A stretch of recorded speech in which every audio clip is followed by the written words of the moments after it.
ugly inner city sweat hogs, hit the music.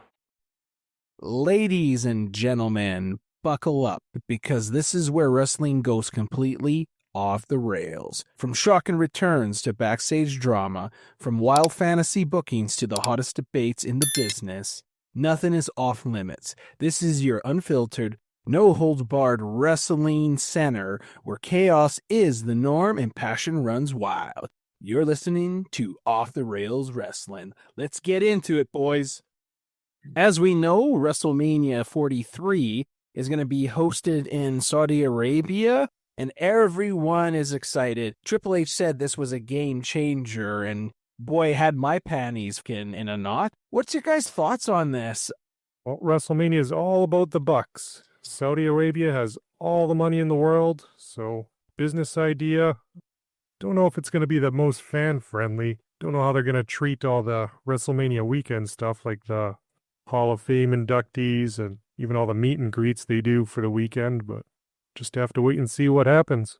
I understand from a business standpoint, and I think that that's obviously TKO's main focus is just money. They want to bleed money, cry money, and sneeze money and shit money. So this is perfect for them.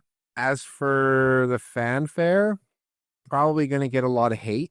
I think we're already starting to see it with the rising costs of seats. People are expressing their displeasure. They're starting to wear T-shirts to the events now they're starting to wear T-shirts at Raw and SmackDowns that say, "We are being priced out." So that's not a good look. They got to be careful because this could go south within a couple of years. Yeah, I agree with you guys. I thought this news was actually really underwhelming to me. We know for quite some time that the WWE has had kind of deals with the Saudi Arabia. They've hosted a lot of events there, usually twice a year for the last, I don't know how many years. They usually put it on. So we know we have to watch a PLE somewhere in Saudi Arabia. And to be honest with you, I've always found those PLEs actually some of the weaker ones, and not only just from the crowd, because this is a culture that WWE is a little bit newer as part of the WWE universe as in a whole. One thing that kind of comes to my mind, do you think they're making a mistake balancing cultural respect and a little bit of WWE's global brand? Yeah, I'm not really sure. WWE, they're there to make money. They don't care about culture or any of the wrongdoings of Saudi. Look at all the shit that's going on in the States right now. They're not on much higher moral ground than the Saudis. That's actually a really good point, because we have our own cultural issues we have to deal with here in the U.S. and Canada, and it's always easy from afar judging other countries and how they conduct things. However, when it comes to human rights issues, Saudi Arabia always seems to be a hot button on that matter. And more so over, Bianca was one of the people out speaking about how women have really progressed in Saudi Arabia, and that has kind of created some type of criticism to not only towards her, but towards the country itself about how things are a little bit different there. So it is kind of a touchy subject to speak on these matters. And then, of course, with all this, there's this impression that Bianca is being paid to be out there to speak on women's progressiveness, and it comes off to us many that this is only like a red herring or window dressing for perception. I would definitely say that's an empty statement that she put out. It really doesn't hold any value to it, because you know damn well how the women are treated in Saudi Arabia. They were just able to drive a couple of years ago. I believe they lifted the ban in 2018. However, there's some really important concerning matters here that I think we need to address, and this will affect you, Matt, and I. What really concerns me out of all this is actually WrestleMania is the granddaddy. It's the Super Bowl of wrestling every year. It just seems like it's hard to look forward to that WrestleMania because the limitations on the attire and presentations of our beautiful, talented female wrestlers, we will not get to appreciate them in their full splendor. And that really bums me out even thinking about it. Yeah, I was going to say, WrestleMania always had the grand entrances, probably some of the better outfits you'll see all year. So will they even have celebrities come to? Oh, mind you, I guess the Saudis got a bunch of money. They'll pay anyone to boost tourism and whatever there. But yeah, the outfits might not be as appealing as they were in the past. Yeah, I think, the outfits are going to suck. I hope they got their lights on because it's going to get very dark in there. But yeah,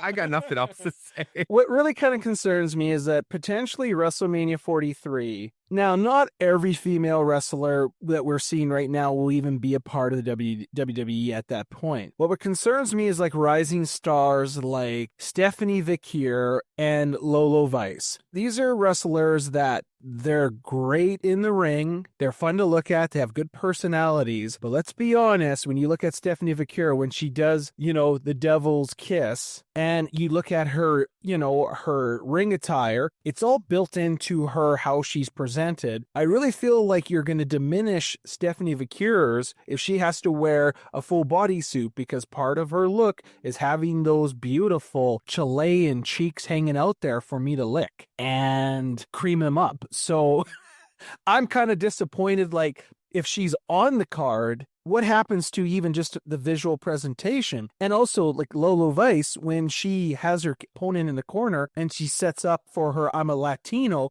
she goes in there and she smushes that beautiful, smushy butt that I wish she would sit on my face all day. I won't get to enjoy that at WrestleMania 43 if that's the case. So the question is, guys, is Saudi Arabia, will they be by then more progressive where they'll let the ladies show a little bit more skin? I don't think they'll progress that far in that short a time. I mean, the Royal Rumble in January or beginning February, whatever it is, I guess 2026 will be a good indication of pretty much what we're going to get for WrestleMania as far as outfit-wise. I agree. There's no way they're showing skin. Probably not for another 50 years. That's not happening.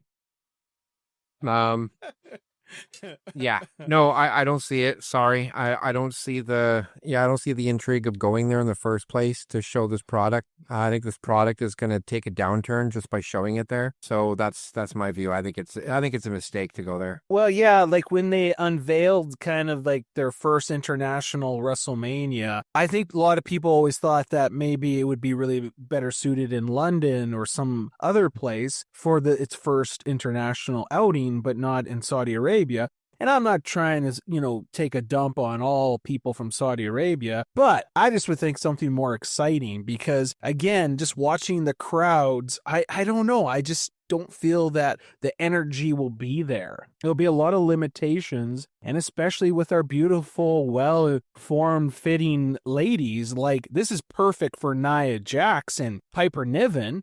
Like, this is tailor-made for those girls because that's what they wear as bodysuits, is because they're like walruses.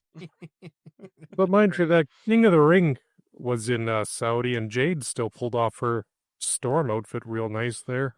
Like, they're going to have form-fitting outfits, and, we'll still get to see everything. Like, definitely Stephanie Vickier's buttocks will probably chomp on whatever outfit she has, but I'm just saying that part of her look is always that she kind of has that thong wedgie of it where it's kind of crawling up her ass. And I just need that, especially on WrestleMania.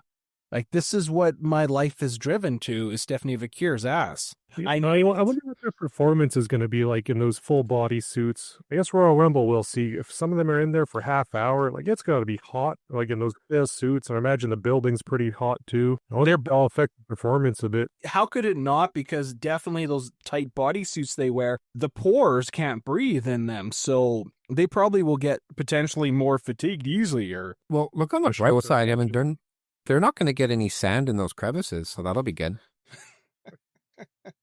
Then their change rooms are like under is outside. Under strict, order, they have like a martial guard there that anyone comes near it is like almost beheaded, or at least they get their arm chopped off. The women aren't allowed in the locker room. They have to change outside. It's kind of interesting to hear what their experiences are like, especially like the talent that's no longer with the company, especially with the women. Like, I wonder, is it a good experience? Like, you'd assume because they're WWE stars, even the women would be probably treated better than probably the normal citizens are treated there because they're paying for them to be there. But still, it's kind of crazy, like your excellency. So I don't know, kind of a little bit underwhelmed by this news, and the prospect of them not showing all their best assets bums me. Well, I have one thing just to know, like reading, you know how like to read the room when someone says something and you don't get a great reaction. The entire live stream feed, all the comments were sell out, sell out, sell out, sold out. Like it was just constant, like one after another, probably around 100 or so messages that went through their live feed. It was saying sell out. So this is not a good look. Is this potentially, like you were saying, like it's a step backwards for the WWE? Because it seems like Endeavor or TKO is now they're trying to oversaturate the market, and they're kind of doing that business where they're going to just suck whatever they can. And really, like, the product isn't maybe any better for it until it dies out. Because let's look at all the PLEs that were getting thrown at us. All this stuff, like, it feels like they're really oversaturating things. And I don't know what longevity of this will be. Well, in all his faults, the one good thing that Vince McMahon at least did for the company was he priced the product for families to be able to go to these events. And now those days are pretty much gone. Although you are still seeing some families go, but I think you need to be a very wealthy person or a wealthy couple to be able to afford your family to go, because now you have stars like Jelly Roll, like football stars, hockey stars, whatever. Everyone's showing up to the first front or the first couple of rows of the events. So for you as like a middle-aged family, getting a chance to sit beside Jelly Roll an event, you're going to pay top dollar to do that. And hence, the tickets are going to be thousands of dollars just to sit in the first 5 to 10 rows. So, like, this is basically saying goodbye to the family event, and now it's just going to be an event for rich people. This potentially actually benefit the smaller companies out there like AEW, or I don't want to say TNA because TNA is now so associated with WWE, but some of those smaller promotions out there that because the affordability where people like everyday people are just going to, especially when it comes to live events, they're going to be like, I can't afford, $10,000 or, $30,000 to go to some of these events. They're outpricing everything. So people are like, okay, we'll watch it on the streaming, but as far as going to live events. So I wonder whether that'll affect them in like even in the States and certain parts of the world where people are like, screw this. And I wonder if that's part of them kind of getting more and more in bed with like Saudi Arabia and other pockets of part of the world where they'll just pay them an upfront fee to come and perform there. So it doesn't matter if there's one person in the crowd or not. Yep. I think when you and I talked before about whether or not AEW could compete, and we obviously know that they can't compete with WWE. However, with this news of WWE kind of selling out to the Saudis and obviously putting forth higher ticket prices, now you're going to start to see AEW hit a market where now we can maybe like afford tickets, or like the family. Now they're going to choose to go to an AEW event because it's being more affordable. So this is where AEW can actually succeed. I'm all for selling out. I mean, if Saudis want to offer me some money, I will sell out right now. Especially if Tiffany Stratton and Maxine Dupree are part of that sell feature. Well, if I can get some of that Saudi blood money, I mean, the women will come with it.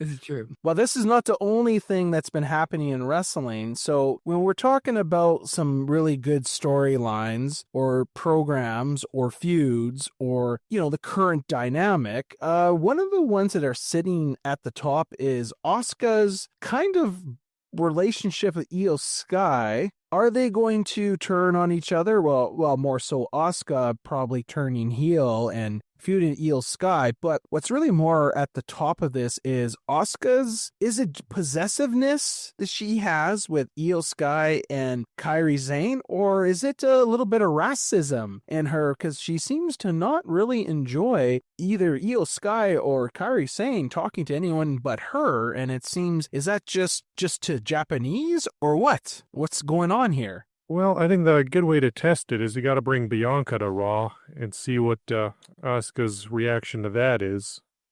Okay, So is to lock her car immediately in the parking lot. I mean, I think it's a pretty clear indicator there. yeah, and Bianca just gives off hood rat vibes, right? It's not that, but it'll show the extent of Asuka. Or maybe she's cool with Bianca and she has like a sweet handshake or something. Oh, so actually she's down with like the mamas, right? But Mamacita's not really, and Aussies she's not, because clearly she doesn't like Rhea Ripley. And we know she doesn't like Nikki Bella, but who likes Nikki Bella as a person? I do. Yeah, but that's for different reasons, right? 100% wrestling. Yeah, right. That air kick on Becky, On Becky. that looked vicious. Yeah, You- like I said, she was hitting John Cena there. Sonic Boom wins. You still feel the whiplash from that one, yeah. Well, didn't she have postpartum depression over that or something? She was talking about that the kick missed around the world there has kind of affected her confidence. Hopefully she recovers real soon, because we're pulling for Nikki Bella. But anyway, Well, she's a little lopsided. Just a little quick thing. She's a little lopsided right now because chubby wrestler Piper Niven. Piper. Thank you. Okay. Nikki Doll is a little lopsided right now because Piper Niven knocked her implant down into her stomach, so she's going to have to get surgery to fix that. True story. They don't make the implants like they used to. I thought those were like 600-pound weight resistant, but I guess they're not. She really is going to get a procedure done. I think get you it have to fixed. do the Gunther chop test on those implants to make sure they pass. Probably most likely, it maybe is possessiveness, kind of like in a wrestling stable, like DX, The Shield, Bloodline. You know how Roman Reigns was with the Bloodline. He was in control of everything, and Jay and Jimmy couldn't, do anything except Jimmy could impregnate his wife, maybe. Under Roman's supervision, I think. That's what I heard. He was there during the conception. There's Samoan Hutterite.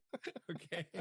Though some people have said that Asuka's behavior is quite kind of prejudiced, because you notice she doesn't really speak English when she's talking there. Clearly she can speak English, but when she comes around and you see, Nikki or Rhea or anybody else, she starts talking Japanese. But all of a sudden, when no one's there, they're talking English. You notice that? Very true.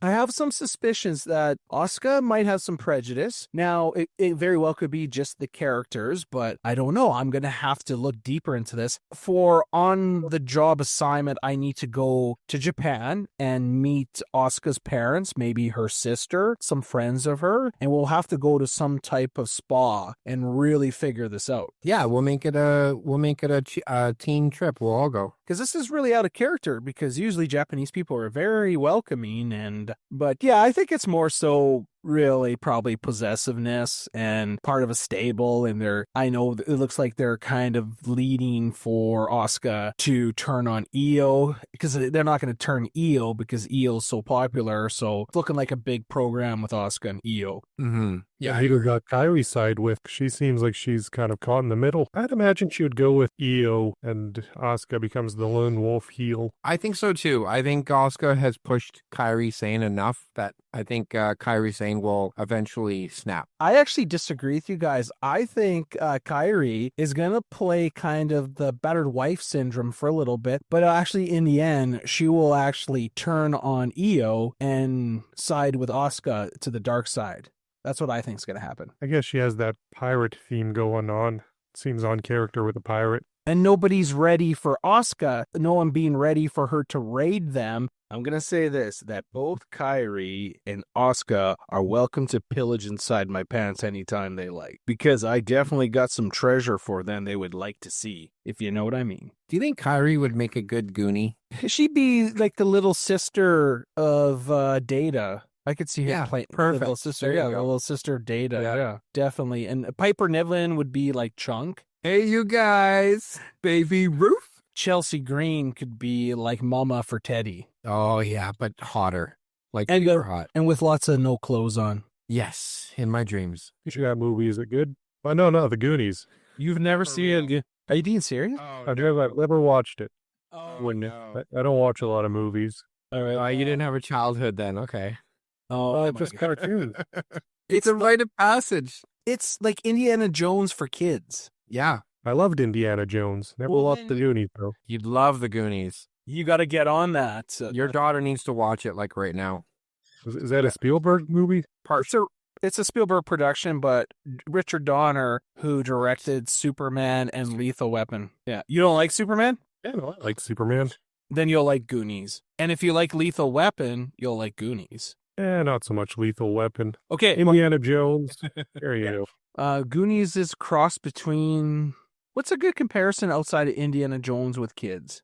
Because that's like Monster Squad is basically Goonies, except they hunt universal monsters like Dracula, Frankenstein, the Mummy, which we recommend you watch that one too. And then you watch our podcast about it. And you're talking about The Mummy with Dwayne The Rock Johnson as the Scorpion King? No. It's called Monster Squad, but that type of mummy, yes. Well, you remember the Universal monsters they used to have with Boris Karloff's Frankenstein with the flat top and Bela The Man? Yeah, exactly. And I ain't talking about the Kevin Bacon Visible Man when I'm talking about, I don't know the guy's name, but it was in the 40s, I think, or 30s. He's invisible, so you don't know who it is. But it's kind of crazy. You have to be butt naked to be invisible. So you're walking around with a heart on all the time. No one would know And they'll never know. until they get poked out of nowhere. And I've seen those videos online, women that it looks like they're getting some type of poltergeist. They're getting from behind, they're sticking their ass out. I've seen those. I know what's going on. They're getting poked by the invisible man. He's for real. All right, we're getting off topic here, boys. Not ever walk the rails. Get back to wrestling. Back to wrestling. Yeah. Okay, well, now that we covered Asuka's hidden racism, I think the real hidden thing here is the uncanny sexual chemistry between Becky Lynch and CM Punk. Every time I see those two now on TV, I start sweating because I'll see CM Punk with AJ Lee, who's returned, and okay, fine, it's kind of a big deal, but we're all kind of in agreement that her promos have been really lackluster. But Becky Lynch and CM Punk, anytime they're talking to each other, or they're kind of squaring off, I'm going to be honest with you, I feel there is something going on between those two, and I believe there's some type of foursome happening between those four. And I need to find out. But what we're going to do right now is we're going to discuss all the evidence that's been put forward here. And I have you two as my analysts here. We're going to dig deep into this. Turk, you're the kind of guy that knows kind of a lot of stuff about stuff. What do you think on this? Is Becky Lynch and CM Punk, is there some type of real sexual chemistry? And do you see it? And do you want it? And do you need it? Yeah, I do think so. I think there is some chemistry there. I believe that there might be some pineapples involved, maybe upside down pineapples. Mhm. I think there's a feeling out process. They're courting each other. And then I do believe AJ Lee and Seth fucking Rollins will eventually hook up as well. So this is going to be, in my eyes, the pineapple match. Should be a good one. I do like pineapple. Well, and so do the girls. Yes. Matt, Yes? what's do you feel there's on-screen tension and off-screen tension between these two? What do you think? There's definitely some type of chemistry between them. I mean, those slaps look like they awakened something inside of CM Punk. AJ Lee, I don't care about her promos, her talking. Kind of a boring character. But yeah, something definitely between Becky and CM Punk. Those two just have pretty good chemistry together as two personalities because I agree with you guys. I really feel like in this whole thing right now they're doing, Becky and CM Punk are carrying it. And actually, I would even go even further, and I know we've kind of been pretty critical of Becky, but I actually think she's kind of the unsung hero in this feud, you know, and to be honest with you, her dressing kind of how she is and how she's acting, I'm kind of turned on by her a little bit more. And the thing is, like, she was motorboating Punk, and even that one time when she was outside the ring and Punk came up behind her, I don't know if you guys, I slowed it down in slow motion, she kind of like backs in her ass into his pelvic region. Not once, but twice. Just a little boom, a little bump, and then another bump, and then she had to put her hand and caress his face. I felt that there was some really oily, kind of cream on me kind of tension there. And this wrestling match, I'm really hoping that there'll be some, man on girl kind of wrestling and a little bit of a wrestling clinic there. So I kind of want to see it. I'm liking the chemistry, almost like it's for real. Yeah, I like that as well. I did catch that. Yeah, there's something there for sure. It was that nut shot that really set it off. She got a good feel. It's got her wondering. Went back for seconds. You would think that the real heat between Punk and Seth, yeah, she's going to support her husband, but you got to think how, some ladies' brains work. Her seeing Punk being kind of an asshole, I could see that kind of turning her on and enjoying, I wouldn't be surprised if one day we find out there was something that was happening, because CM Punk, I don't know if you guys ever kind of pay attention. He kind of has a reputation of being kind of really good with the ladies backstage. Like, he's dated quite a few lookers. Like, he was with Lita. I think he was with a whole whack of them. And then, AJ Lee. So the guy's not hurting in his, perusing the ladies. So I wouldn't be surprised if his CM Punk charm or his duck butter really has her intrigued. Does it risk, the blurring of personal lives with the kayfabe? Okay, because it's no secret that CM Punk and Seth Rollins had a beef, but they've been working together so long. I'm kind of in the house of they actually mutually respect each other because they've made money together. They've been paired together since CM Punk has returned, and that's going to be going on almost 2 years here. So one would think that maybe they're not best friends, but they got to be able to, be very cordial. But I could see with the women in tow, that could turn into, hey, why don't you guys come over for dinner? We're going to talk about our match and just, let's really drill this in. And then, they're eating a nice kind of, tofu or sushi or something. And they're like, well, I have some edibles here. No wine because CM Punk is straight edge. So they'll do a little bit of edibles or something. And I don't know, before you know it, that, hey, come sit in the sauna. Oh, we don't have anything to wear. Don't worry, we go nude. And before you know it, they're all sweaty. One of them's pregnant. That's what I see. That's how I think this is all going to turn out. And I'm for it. That's a lot of thought put into that. He thought about it all day at work. That's just to throw you off, and CM Punk and Seth have the sexual tension there. And right before it heads out, they're going to full out make out. Well, I heard that rumor that was the thing that sparked their feud in the first place, unrequited love. Though it's CM Punk, but he's straight edge, so you can't always trust those straight edge people. Straight edge doesn't mean full out straight. That's right. No, I think you're onto something. I think they do work together a lot. They've been feuding for over a year.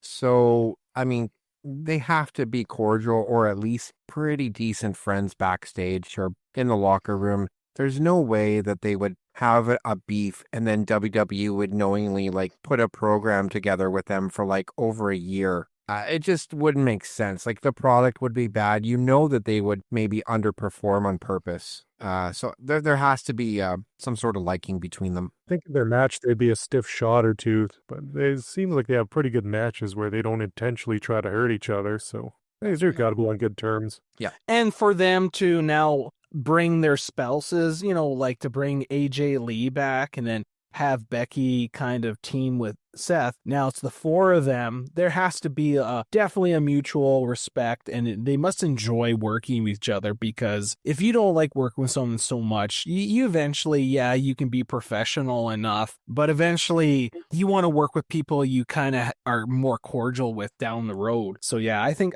there's a lot more mutual respect between Seth and CM Punk. So it's good to see, because I know, Matt, you're a little bit lukewarm in your excitement for this because you felt AJ Lee has been kind of flat and it's taken you out of it, where I'm still with this. This is what I need because I find Seth very boring. So this was kind of the jump start I needed if they're going to continue to feud.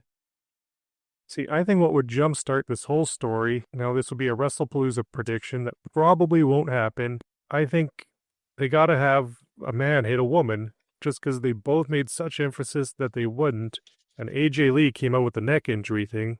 So if you have like CM Punk down in the corner about to take a stomp and AJ Lee kind of pushes him out of the way, like if she comes off the floor to roll, push him out of the way, and she's in position and accidentally gets stomped by Seth Rollins and then like comes out with a neck brace the next day, I think that would elevate the story. Yep, I'm down with that. And I want to see Punk slap Becky also. Like a Gunther-style chop right to the tits. Yeah.